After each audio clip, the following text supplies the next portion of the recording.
Swayam Prabha. Digital India. Educated India.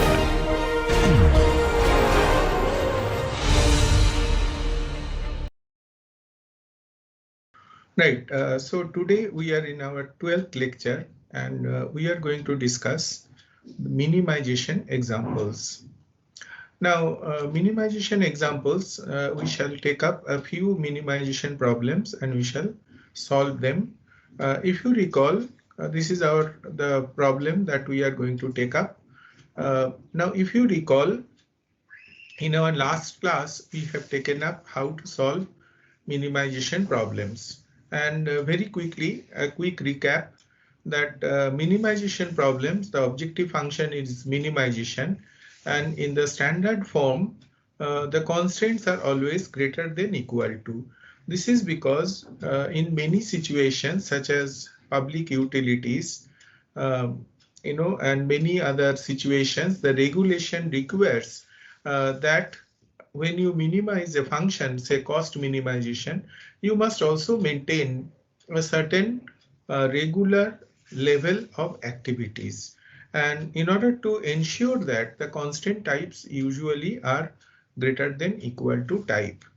So that we had already discussed. So that is why the minimization standard form are going to have greater than equal to signs. So in the last class also we have seen some examples, and this class also we are going to see further examples. The first problem is a simple one, and thereafter we shall take up another problem where all kinds of constraints we shall consider, and also the two-phase method we shall follow, and then a somewhat realistic case study also we shall take up. So that is what is the plan for today's class.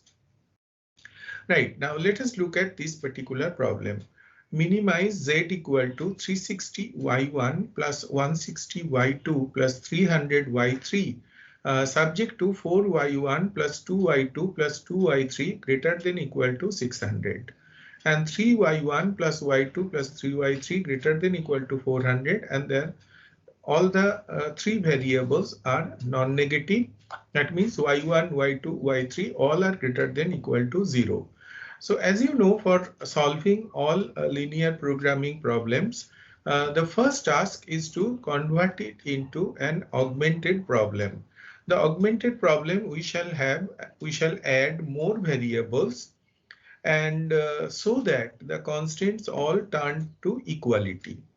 And the variables that we are going to add, out of them, the basic variables which we shall define, they should form a unity matrix. That means those variables we shall be there only in one constraint, right, with a coefficient of 1. So this I have repeated many times because that is one of the very major requirement of linear programming to work. Now first you tell me that how many additional variables are required in this problem, right? Let's say greater than equal to sign. So is it a slack variable will do? Please understand the slack variable is when there is a gap, particularly the RHS is higher than the LHS. That time, if you add that slack variable, then LHS and RHS equals. But in this case, the LHS is greater than RHS. So slack variable we shall not do. So what shall we do? We have to deduct something or subtract something.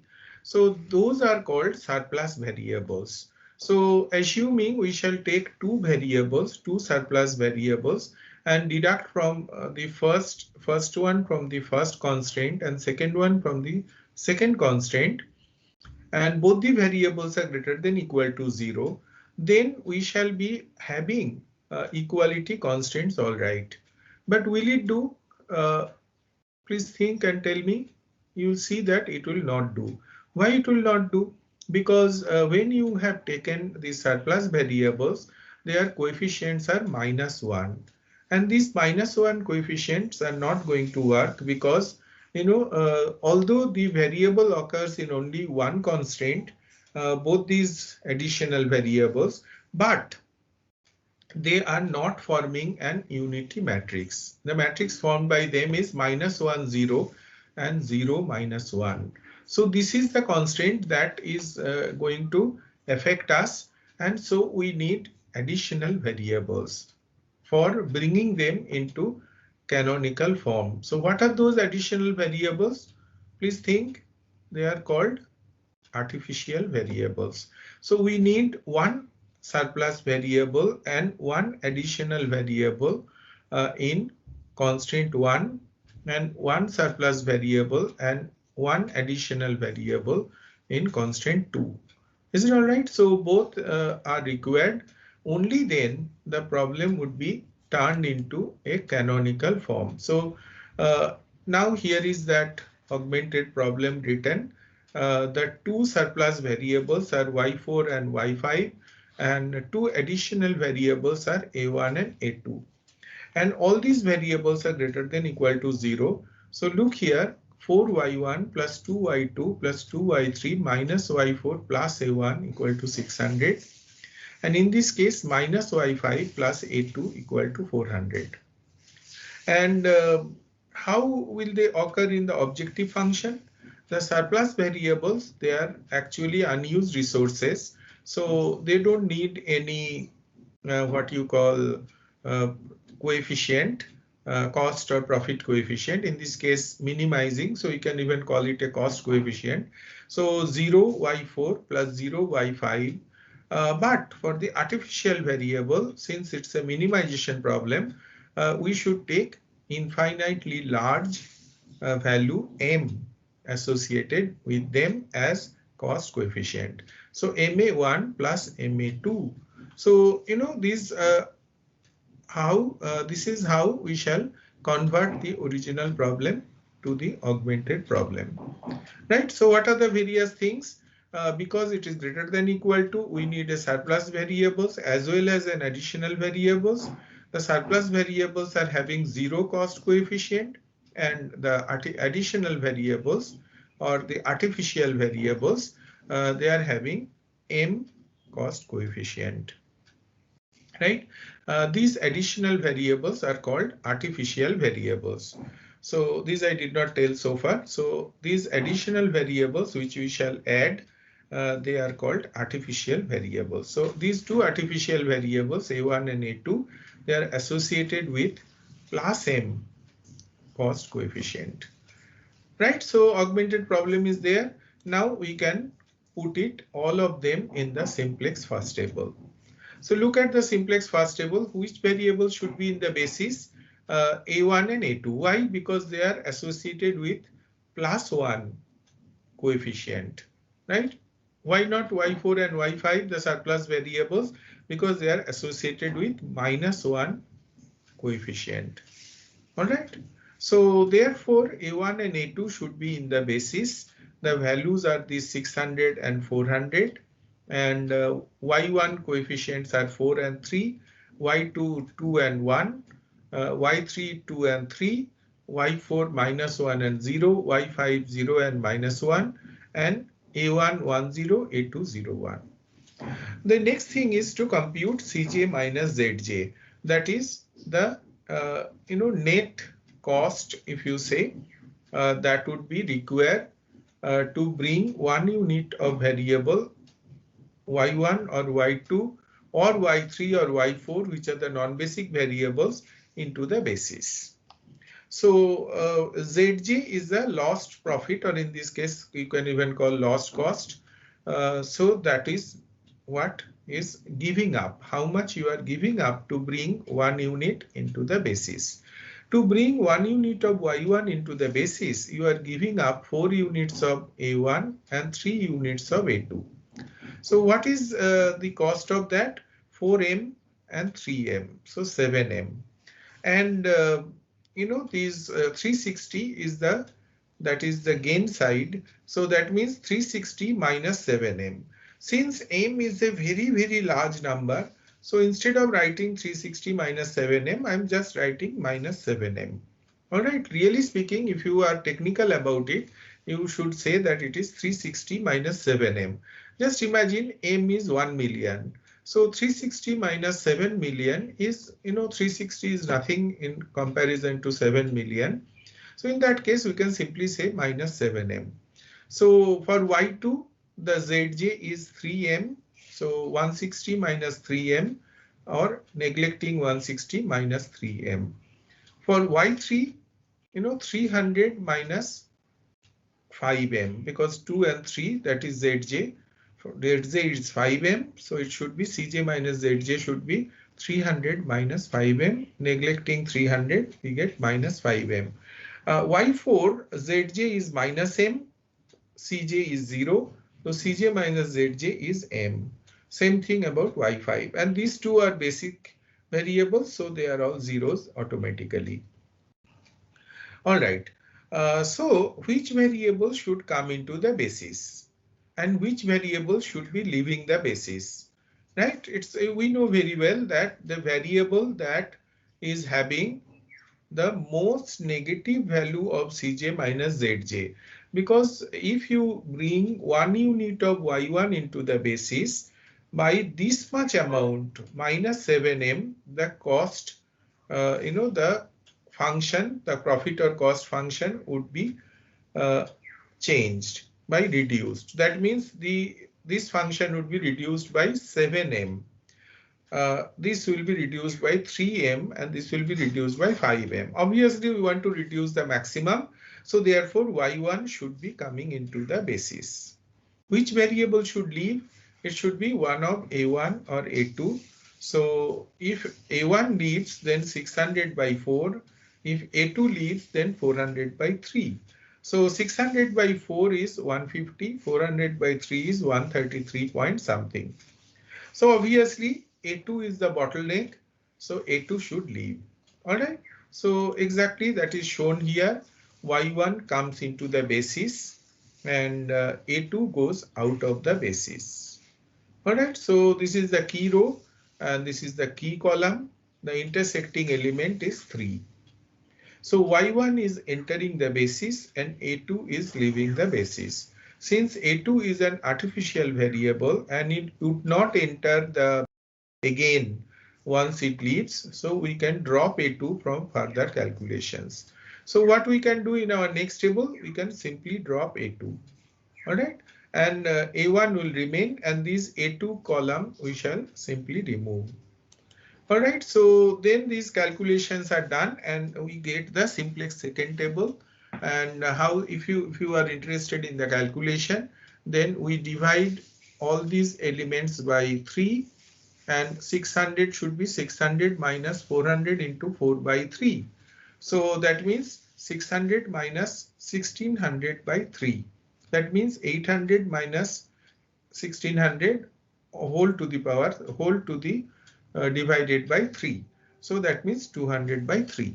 So that is the calculation, 200 by 3 and 400 by 3. And all the other variables are also computed, and the cj minus zj value is computed again. So what are the variables in the basis now? A1 and y. So A1 and y forms an unity matrix. So A1 1 0, y1 0 1. All right, the cj minus zj, so obviously their cj minus zj value should be 0. For rest of the variables, cj minus zj value is recomputed. You know the method, so I'm not repeating again. So now at this time, after recomputing the cj minus zj, you see that the lowest possible value comes out for y5, that is minus 4m by 3. So for y2 it is minus 2m by 3. For y3 and y4 they are positive. So which variable should be entering the basis? That means it should be y5, because it is associated with the lowest possible value of cj minus zj. Is it all right? So therefore y5 should be leaving the basis. So which variable should be entering the basis? Please look into this carefully. See, for y5 coefficients are 4 by 3 and minus 1 by 3. So it is, if it is minus 1 by 3, you really don't require y1 to make y5.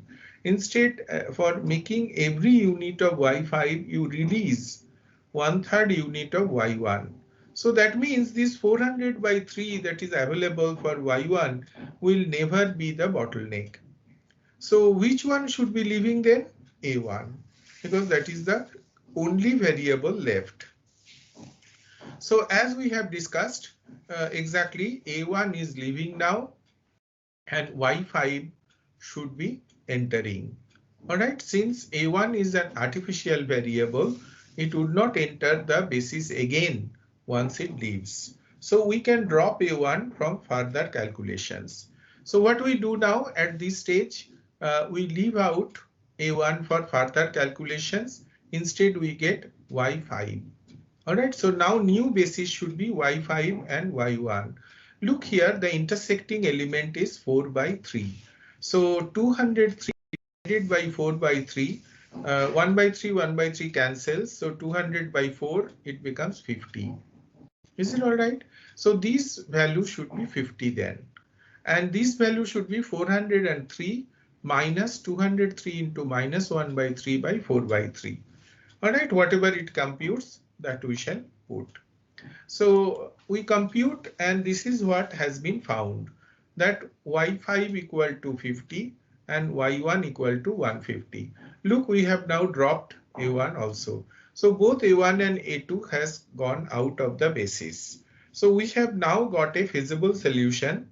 And if you put those values, now these computations will be more clear.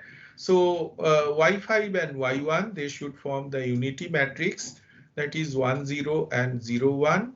And these are the coefficients for other variables. So what are basic? Y5 and y1. Which are non-basic? Y2, y3, y4. So we have to compute Cj minus Zj for y2, y3, y4. So what should be the value? For y2, it is 160 minus half into 0 minus half into 360. So 160 minus 180 minus 20. So this is the only minus. For y2, it becomes minus. So obviously y2 should come into the basis. And which variable should be leaving? Because 50 by half and 150 by half. So it is very clear that y5 becomes the bottleneck resource because the values are less, coefficients are same for both the basic variables, but value is less for y5. So y5 now leaves the basis and y2 should come into the basis. So exactly that is what we do. Y2 is entering and y5 is leaving. So what is the intersecting element? Half. So what should be the new value for y2 when it comes into the basis? 50 divided by half equal to 100. And how much this y1 will now become? 150 minus 50 into half by half. That means 150 minus 50, that is 100. All right, so it is very clear that the next table, the values will be y1, y2 and y1, and the values should be 100 and 100. All right, so those values are written. This time, although there is a small mistake, please correct it, that this is not y5, that should be y2. All right, so this variable is not y5, it should be y2. All right, so y2 and y1 and rest of the values are calculated. And look here, these y2 and y1, that is forming the unity matrix, right? And now if you compute the Cj minus Zj value for the non-basic variables, then it will come 60, 60, 60. They are all positive. That means this is the optimal table. That means optimal solution is obtained. All right. So now that the optimal solution is obtained, and that solution is, this is y2. So y1 star equal to 100 and y2 star equal to 100 and y3 star is in non-basic. So that should be 0. And what is the optimal value of the objective function? 360 into 100 plus 160 into 100 plus 300 into 0. All right, so 52,000. So we get the optimal solution. Now let us take another linear programming problem. As I told you that we shall also take up another problem where we are having all kinds of constraints. We have seen one such problem in our previous class. We are now one more we are doing so that more practice can be obtained. And as I told you right in the beginning that this problem we shall also do with the two-phase method. All right, so first of all, this is the problem, the minimize z equal to 4x1 plus 6x2 subject to minus 2x1 plus 3x2 equal to 5. 4x1 plus 5x2 greater than equal to 26 and 3x1 plus 6x2 less than equal to 39. So you see all three types of constants are used: equal to, greater than equal to, and less than equal to. And the non-negativity constants are also there, x1 and x2. Is it all right? So now that we have all the three different types of constraints, tell me what kind of other variables we require. For the first, which is an equal to constraint, you see we do not have a variable which occurs only in this constraint. So what should you do? You have to add an artificial variable and with which should be associated with infinite cost m. Is it not? Because it's a minimization problem. So we need one artificial variable for the first constraint. For the second constraint, which is greater than equal to, we need a surplus variable and we also need an artificial variable. Right? So in the second case, surplus variable is required and also we require an artificial variable. And in the third case, which is less than equal to, you need only a slack variable. Right? So once again, for equal to constraint, you need only artificial variable. For greater than equal to, you need one surplus variable which should be deducted, and you need an artificial variable. And for less than equal to, you need a slack variable. All right, so that is how we get the augmented problem. So here is the augmented problem. Look at it carefully, that in the first constraint, which is equal to, we add the artificial variable a1. The artificial variable is associated with infinite cost coefficient m. And the second constraint is having a surplus variable which is s1, right? So again, it is written x3, but we should be reading at s1. So s1 is the surplus variable, and s2, which is used in the third constraint, which is a slack variable. So it should be not x4 but s2. And a1 and a2 are artificial variables. So this is written correctly here. x1, x2, s1, s2, a1 and a2, they are all greater than equal to 0. So as a first case, we have been able to find the augmented problem. Now, our next task is to get the simplex first table. So here is the simplex first table. The simplex first table, what we find is that the A1, A2 and S2, they become in the basis, right? So look here, A1, A2 and S2, they are in the basis, right? Because you see they form a unity matrix. A1 is there only in the first constraint, A2 is there only in the second constraint, and S2 is there only in the third constraint, and they are associated with +1 coefficients. All right, so we put A1, A2 and S2 as the basis. And as you know, A1, A2 and S2, if you look at, they will form the unity matrix. So look, A1, 1, 0, 0, A2, 0, 1, 0, this is 0, 0, 0. I think these two values you can ignore because that should be 0. That is wrongly written. They should be 0. All right. So because A1, A2 and S2 are in the basis, they cannot have any cost coefficients. All right. So this is wrong. So they should be ignored. All right. So now let us calculate the Cj minus Zj for other variables. Which variables? x1, x2 and s1. Now for x1, it should be how much is zj? Zj is minus 2m plus 4m, that is plus 2m. So cj minus zj, 4 minus 2m. And for x2, zj is 3m plus 5m, so 8m. And therefore cj minus zj is 6 minus 8m. For S1, it is minus m is Zj, Cj is 0. Therefore, Cj minus Zj is 0 minus or minus m, so m. And rest basic variables, they must be 0. So which one is the lowest? The lowest in this case is x2, right? 6 minus 8m. So therefore, x2 should come into the basis. Which variable should leave the basis? Which one is the bottleneck? Look here, A1 is 5 by 3, A2 is 26 by 5, and S2 is 39 by 6. So see, this is 5 plus, this is 6 plus, and this is just 5 by 3. So that means A1 should be now leaving the basis.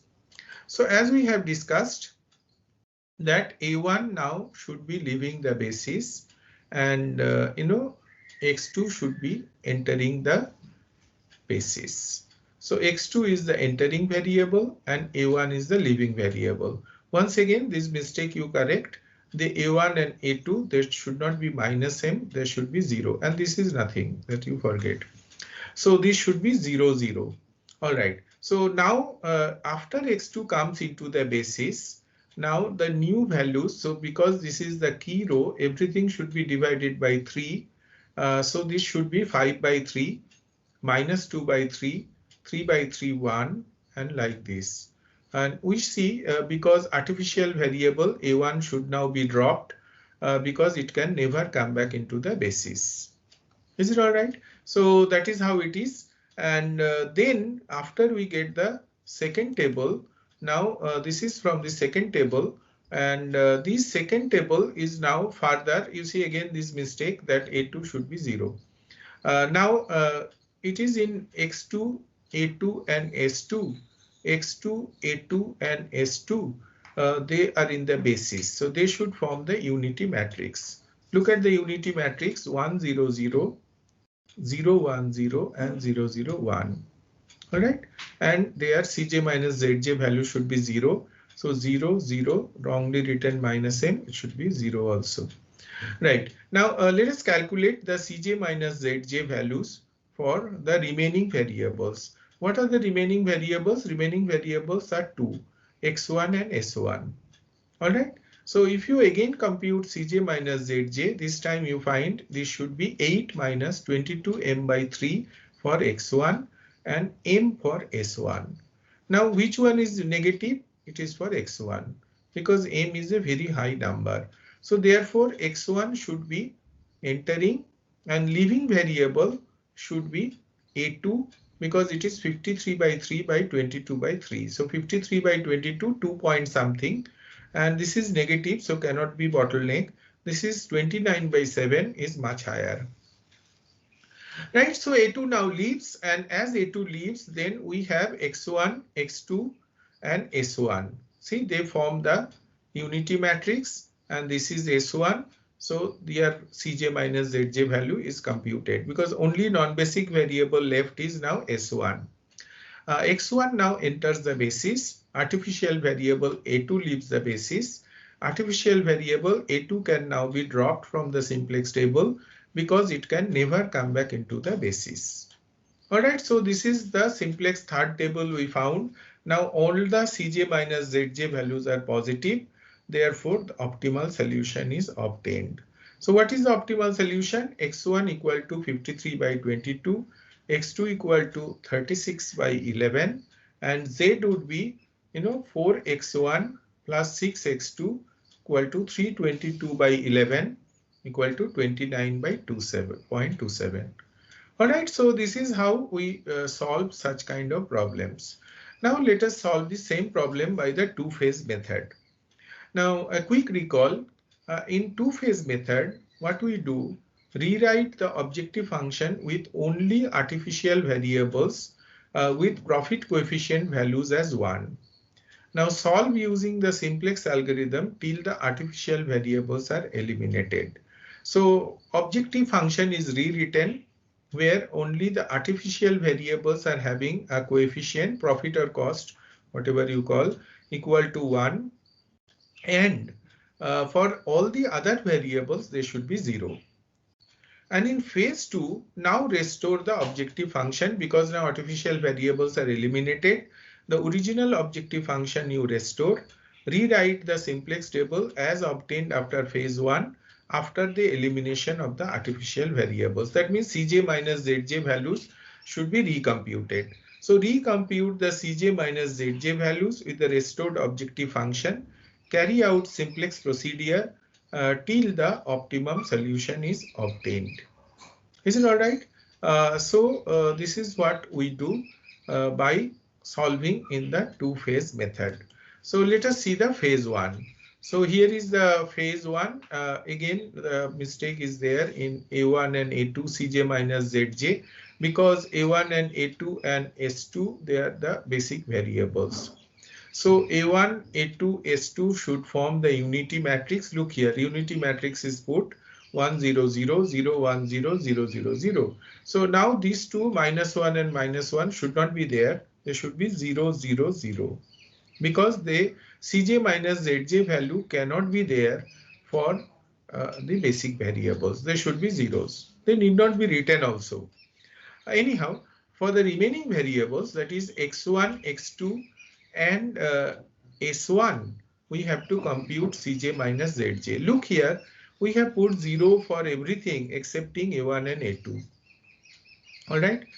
So what happens? So you see this one is minus 2 plus 4. So Zj is 1 into minus 2 plus 1 into 4 for x1, which is equal to 2. And what is Cj minus Zj then? It should be 0 minus 2 equal to minus 2. Similarly, what is the Zj for x2? It should be 3 into 1 plus 5 into 1. So 8, and Cj minus Zj should be 0 minus 8 equal to minus 8. So minus 2 and minus 8 should be our Cj minus Zj values. So which one is the most negative? These two should be 0. Once again, I repeat. So minus 8, so x2 should be entering. Now which one should be leaving? Look here, 5 by 3, 26 by 5, 39 by 6. So 5 by 3 is minimum, so A1 should be leaving, right? So x2 enters, A1 leaves, right? So that has been computed and x2 enters, A1 leaves, so new table is obtained. After obtaining the new table, this is the key row. So everything should be divided by 3. So we get 5 by 3 minus 2 by 3, 1, 0, 0, 0, etc. And then all the other values are computed. Look here, x2 enters the basis. Artificial variable A1 leaves the basis. And artificial variable A1 can now be dropped from the simplex table because it can never come back into the basis. Right, so A1 is dropped. So A1 is left out completely and only A2 remains. And look here, x2, A2 and S2, they form the basis. So they should form unity matrix x1 1 0 0, A2 0 1 0 and S2 0 0 1. And Cj minus Zj for x2, A2 and S2, they should be 0 0 and 0, right? For A2 also it should be 0, wrongly written minus 1. All right, so now we compute for the non-basic variables. What are the non-basic variables now? X1 and S1. All right, so we compute and we find minus 22 by 3 and 1. So minus 22 by 3 is negative, so X1 should now be entering. Which one should be leaving? It should be A2. Why? Because 53 by 3 by 22 by 3 is 53 by 22, which is lower than 29 by 7. And for X2, it is releasing resource, so not to be considered. Right, so at the next table, X1 enters the basis and A2 leaves the basis. Right, So now phase 1 is completed in the third table. Look here, we get a solution x2 equal to 36 by 11, x1 is 53 by 22, and s2 equal to 267 by 22. Now all are zeros, all Cj and Ci are all zeros. So Cj minus Zj should be all zero. And we drop A2 because A2 can never come back into the basis. Why? Because it has very high cost, infinitely high cost value m associated with it. So now that both the artificial variables are removed, we can say that phase 1 is completed, right? Why? Because in phase 1 we try to remove all the artificial variables. Now in phase 2, what should you do? You start with this table and you restore the original profit coefficients. So when you restore the profit coefficients, that means Cj and Ci values, then your Cj minus Zj has to be recomputed. All right. So that is what is done here. So this is the phase 1 simplex first table. So these again the profit coefficients are restored. So for x1 it is 4, for x2 it is 6, and as you see x1 4 and x2 6. For s1 s2 remains 0. So when those profit coefficients are restored and put back, that becomes the phase 2 simplex first table. So objective function is restored. Cj minus Zj values are recomputed after the elimination of the artificial variables. Right. So what should be the Cj minus Zj now? Because it should be minus Zj is minus 6 into 6 into minus 1 by 11 plus 4 into minus 3 by 22 plus 0 into 21 by 22. All right. And that when deducted from Cj, that is 0, gives the new Cj minus Zj, that is 12 by 11. So now you see x1, x2, s2, they are all basic variables. So they are all associated with 0 Cj minus Zj value. All right. So therefore, I know we are not going to have any problem with those things because they are all basic variables. Only non-basic variable is S1, and that is now having a positive Cj minus Zj value. So what is your conclusion? The conclusion should be very clear that since only one non-basic variable and the Cj minus Zj value is positive, therefore the optimum solution is obtained. That means the phase 2 simplex first table itself is the optimal. Is it not? So the optimal solution is obtained, and the optimal solution is written here. X1 star equal to 53 by 22, X2 star 36 by 11, and Z star 4 into 53 by 12 plus 6 into 36 by 11 equal to 322 by 11 equal to 29.27. So you see the same solution you got. I know you must be getting the same solution because whenever you are solving such a problem, it is imperative that whether you use the normal method of solving minimization problem or you are using what is known as the two-phase method, you should be getting the same solution, and the steps will be also very much same. It is only the Cj minus Zj values which are going to be somewhat different, right, in the phase 1. Because in the phase 1, only thing we are interested in removing the artificial variables. All right. Now let us see a practical problem that I said in the beginning that we shall also take up a practical problem. So here is a practical problem. The postmaster wishes to hire extra people to handle large volume of mail in the coming festive season. The space in the post office limits the total number of such extra people hired to be not more than 10. The people hired will be in two categories, skilled and unskilled. The skilled workers are paid at a rate of 1.5 times than that of the unskilled workers. The skilled people can handle 150 letters and 100 packages a day, while the unskilled people can handle 250 letters and 20 packages a day. The postmaster estimates the excess volume of mail to be 2400 letters and 280 packages in the festive season. Additionally, it is the wish of the postmaster to hire more unskilled people than the skilled people.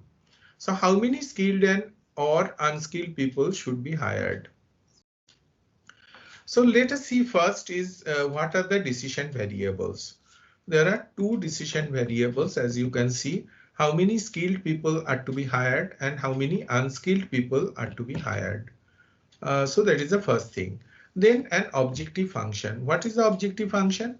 The total salary should be as low as possible, right? So salary rate for skilled is 1.5 and salary rate of unskilled is 1. We need not know the exact salary. We can simply assume the salaries are 1.5 and 1. Is it not? That should be sufficient. Because if whatever be the salary, that objective function will be scaled up according to that. But for solving the problem, these 1.5 and 1 should be sufficient. Then let us see what are the constraints. One constraint is that the total number of people hired should be within 10. That is one constraint, that the space is such that we cannot hire more than 10 people. Then how many letters are being handled. There is an upper limit of total, lower limit. That means at least 2400 letters should be handled. Then comes the packages. So 280 packages must be handled. All right. And finally, the wish of the postmaster. That means he wants more unskilled people than the skilled people. So when you put all of them together, then this is the formulation of the problem.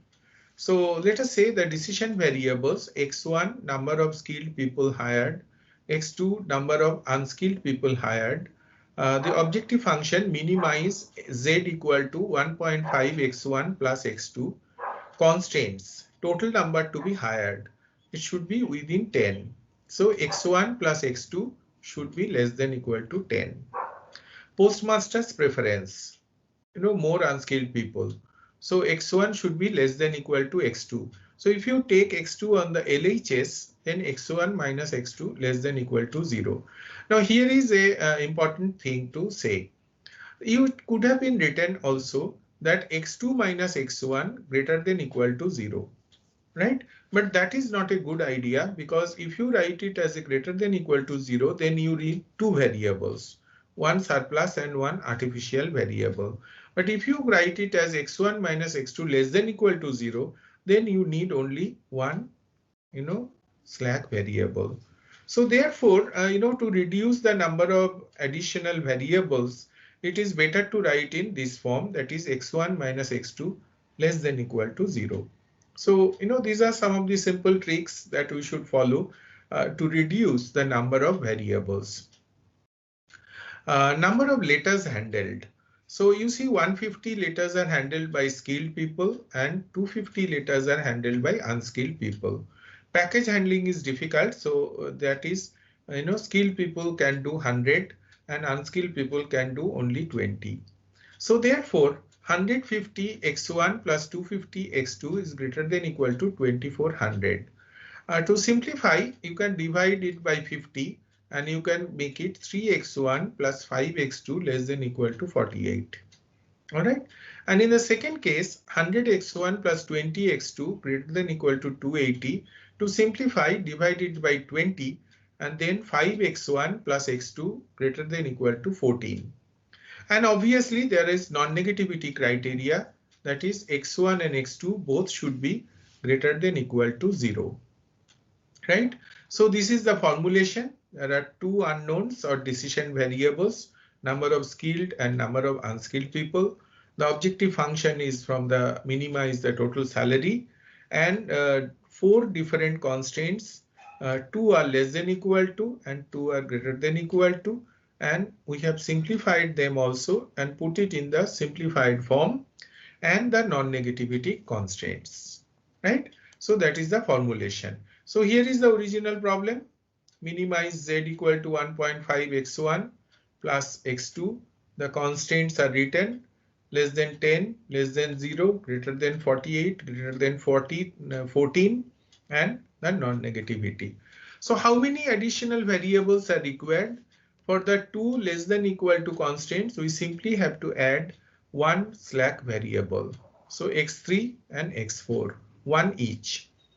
And for the two greater than equal to constants, for each we need to add one surplus variable and one artificial variable. Is it all right? So minus x5 plus a1 and in the second constant minus x6 plus a2. So here is the augmented problem. Minimize z equal to 1.5 x1 plus x2 plus 0x3 plus 0x4 plus 0x5 plus 0x6 plus ma1 plus ma2 and the four different constants and all the non-negativity constants. So what are the basic variables initially? The two slack variables for the first two constants x3 and x4 and two artificial variables for the next two constants a1 and a2. Look, they would form an unity matrix. All right. And now if you want to solve this problem, x3, x4, a1, a2 should be in the basis and 10, 0, 48 and 280 should be the values and rest should be in the coefficient matrix. So here is the simplex first table. Look here, x3, x4, a1 and a2, they are in the basis. Values 10, 0, 48, 14 and x3, x4, a1, a2. Look, they are forming an unity matrix x3, x4, a1, a2. And since they are basic variables, their cj minus zj value should be 0. So what are the non-basic variables? Non-basic variables are x1, x2, x5, x6. All right. And x1, x2 are associated with profit coefficients. In this case, cost 3 by 2 and 1. And x5 by x6 cj coefficients are 0. And here x3, x4 with 0, a1, a2 with m. All right, so when you compute cj minus zj, then you get for x1 3 by 2 minus 8m. Ignoring 3 by 2, I wrote minus 8m. For x2 1 minus 6m. Ignoring 1, I wrote minus 6m. For x5 and x6, both cj minus zj should be m. So it's a minimization problem. So we should take that variable as entering which has the minimum cj minus zj value. So which one is having the minimum cj minus zj value? It is x1.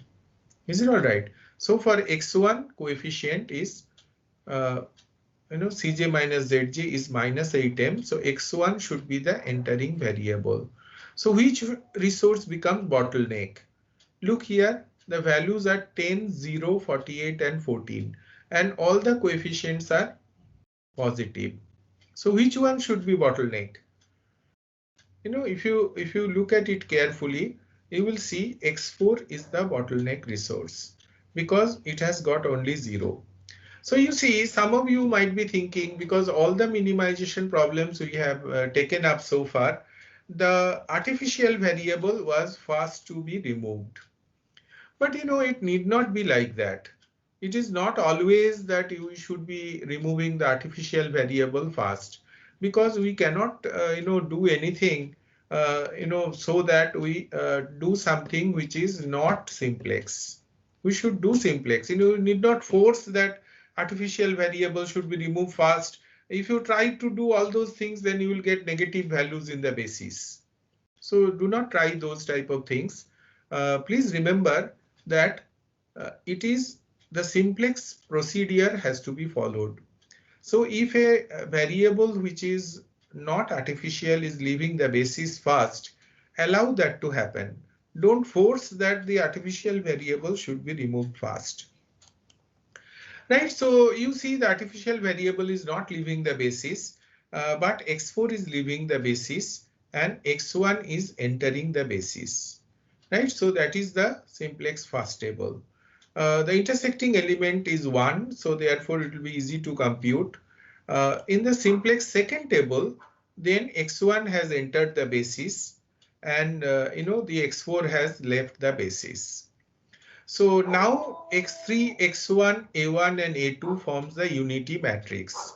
So x3 1 0 0 0, x1 0 1 0 0, a1 0 0 1 0 and a2 0 0 0 1. They form the unity matrix. For the non-basic variables, that means the other variables, that is x2, x4, x5 and x6, we calculate the Cj minus Zj value. And we find that only for x2 it is negative. So minus 14m. So x2 should be entering. Now which one should be leaving now? Now you see 10 by 2 is 5, 0 by minus 1. Since it is minus 1, obviously it need not be considered because it is releasing resource. 48 by 8 is 6 and 14 by 6, 2 point something. So it is clear that A2 should be leaving because that is the bottleneck resource. So now A2 leaves the basis and X2 enters the basis. All right. The intersecting element is 6. So it is very clear that next value should be 14 by 6 or 7 by 3. Is it all right? So that is what is our simplex second table. That is what we find. So now get the third table. So in the third table, A2 has left. So we removed A2 because once the artificial variable leaves the basis, it cannot come back. So the new basis is x3, x1, a1 and x2. So look here, x3 1 0 0 0, x1 0 1 0 0, a1 0 0 1 0 and x2 0 0 1 0 1. So they form the unity matrix. Remaining variables, which are some remaining variables x4, x5, x6. So again for them the Cj minus Zj value is computed and we find the lowest one is by x4. So now x4 should enter the basis and you find there is a tie between x3 and a1, but since we want to remove x1, so obviously we choose a1 to leave the basis, right? So we look a1 to leave the basis, although there was a tie between x3 and a1 for leaving, we choose a1 as it is an artificial variable. Since a1 is an artificial variable, it would not enter the basis again once it leaves. So we can drop a1 from further calculations. So right, so a1 leaves the basis and x4 enters the basis. All right. So therefore now we shall have x3, x1, x4 and x2. So that is in our fourth table. So now in the fourth table we see because there was a tie. Look here, this tie is important because 88 by 3 by 11 by 3 equal to 8 and 16 by 3 by 2 by 3 is also 8. So there was a tie in the living variable. So every time there is a tie, the next solution will be degenerate. So we have got degeneracy here and x3 has become 0. So x3 is in the basis. So x3, x1, x4, x2 in that order, they are in the basis. So x3, x1, x4 and x2, they are forming the unity matrix and obviously they are in the basis. So their Cj minus Zj values cannot be there. But remaining variables x5 and x6, they both return positive Cj minus Zj. All right. Since they return positive Cj minus Zj, we can say that this is the optimum table. Is it not? So optimal table is obtained and here is the optimal solution, that is x1 star equal to 1, x2 star equal to 9, right? So that means the postmaster should engage 1 skilled and 9 unskilled persons. All right, they should look into all the packages and the letters they should be able to handle. All right, and the salary, minimum salary would be 1.5 into 1 plus 1 into 9, 10.5. So 10.5 times the unskilled person salary, that will be the total cost for doing this operation. All right, so we have seen that how a somewhat realistic problem is solved. Obviously, it would be somewhat tedious But at the end of the day, however tedious the simplex problem may be, it should be possible to find a solution. All right, so we have seen the minimization problem, and we have also done some examples, and I hope that by this time you have got fairly good competence to solve minimization problem. So thank you very much for patiently hearing.